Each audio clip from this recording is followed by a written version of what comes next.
Hello there. I bet you thought you'd never hear from me again on YouTube doing anything overtly music related. But I only said that I was going to be stopping my Andre's artist profiles. I didn't say anything about any other profiles I might be doing, somewhat inconsistently.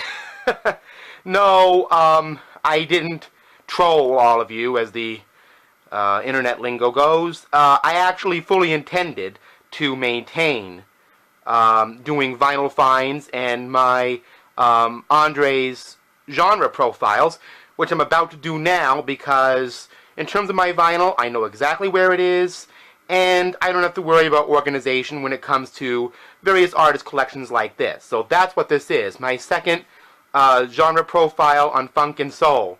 I wanted to note that in a way doing my artist profiles kind of kept me from doing this because these were all records that I got in various times in late January and February. And a note to the vinyl community. I'm not sure if any of these are first pressings or second or even 12th. They're not always in great condition. They're not always in the original plastic or whatever. These are just things that are really, really, really difficult, if not impossible, to find on any other format. And because I think they were made primarily for the analog era, and I think vinyl brings out the best sound in them, as opposed to the technical improprieties of cassettes and 8-tracks. So that being said, let's start out with the OJs. When Will I See You Again? I love this cover. There's Eddie Levert himself right there. Kind of like a photography I would do. If I met the OJs, I'd probably love to do a reprint of this. I just love the idea. This came out in 1983. Still on the Philadelphia International label. You know, Philly was not exactly going through a good time during this period. If you look closely, maybe I can bring the vinyl up a little bit. It says also on cassette. Shows you what time period this is. Actually, this record, even though it's not in the greatest of condition, and neither is the sleeve, is still in the original sleeve, which I find to be very satisfying indeed.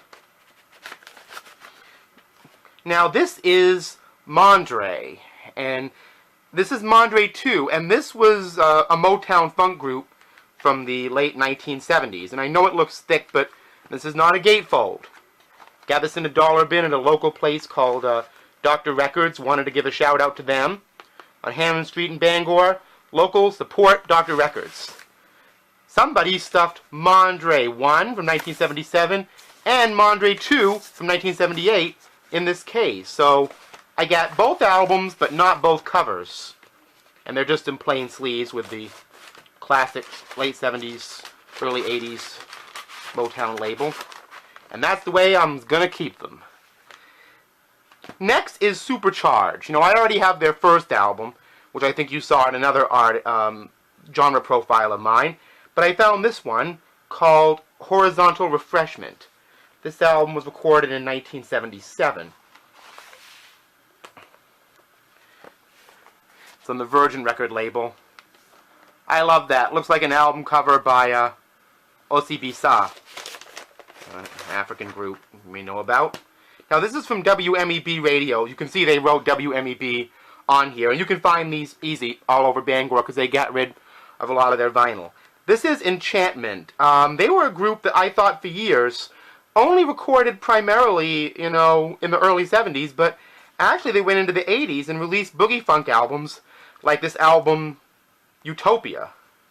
I just love the imagery on this album cover, the kind of early computer graphics. I love futurist record design. It looks like a progressive rock album, but this is not Todd Rundgren, everybody. This is Enchantment, and this is a funk album. Though Todd Rundgren can be very soulful and funky, just let's not make any mistake there. But this is not Todd Rundgren's Utopia. Let me take the vinyl out so you can see, just Columbia label, that's no big deal. Okay. The next album is actually a fusion album. I kind of like the idea of this cover, these outlines with all their eyes in it. Friendship. This is a promotional copy. Actually pretty good shape. And here is Friendship.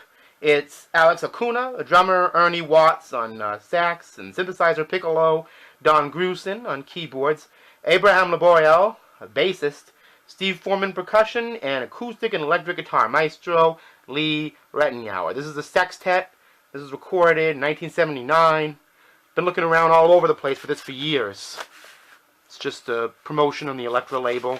There's a white promotional copy thing. Again, no big deal. This is Snafu, a little fancier an MEB label, probably from the early 80s. For your information, Snafu were a band that kind of went between funk and rock in the early 1970s. This is from 1973. The label is, Capital. You've seen that label around. Again, some of these labels are no big deal, but just wanted to show you the vinyl. Again, the condition of this vinyl is not perfect, but, I get these for the music. Anyway, this is Bill LaBounty. He was recently written up in Wax Poetics as being, well, I don't like to use terminology like this. It sounds very political. But they say kind of the poor man's Boz Scaggs, in the sense that he didn't gain the commercial recognition as a soulful singer-songwriter that Boz obviously did. But he's very much in the same league. And some of this stuff can be found on CD, but this one I did fine. Now, you can see the MEB scrawled in yellow letters, kind of to match his yellow raincoat on the back, and there's a little promotional sticker.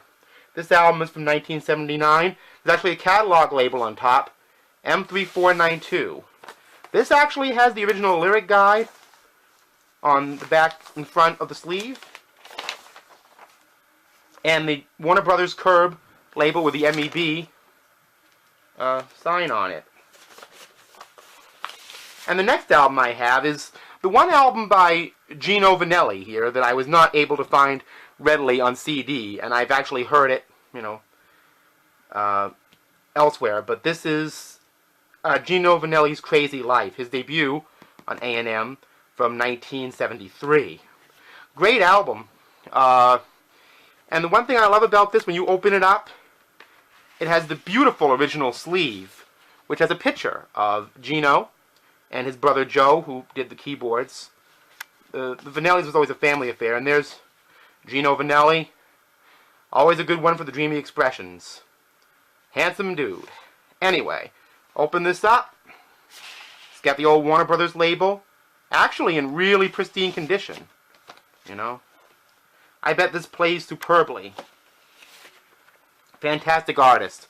I love him. So that's what I've got for Vinyl Finds. For this volume of Andre's Genre Profiles. Like I said, these albums are of a diverse nature. They're not all funk or all soul or all jazz, but I wanted to present the idea that even in the vinyl days, you could find funk, soul, and jazz in just about any section of the record store. Here they're two unrelated. So here they are. Everybody enjoy this profile, enjoy your music, and I'll see you again very soon. Peace out.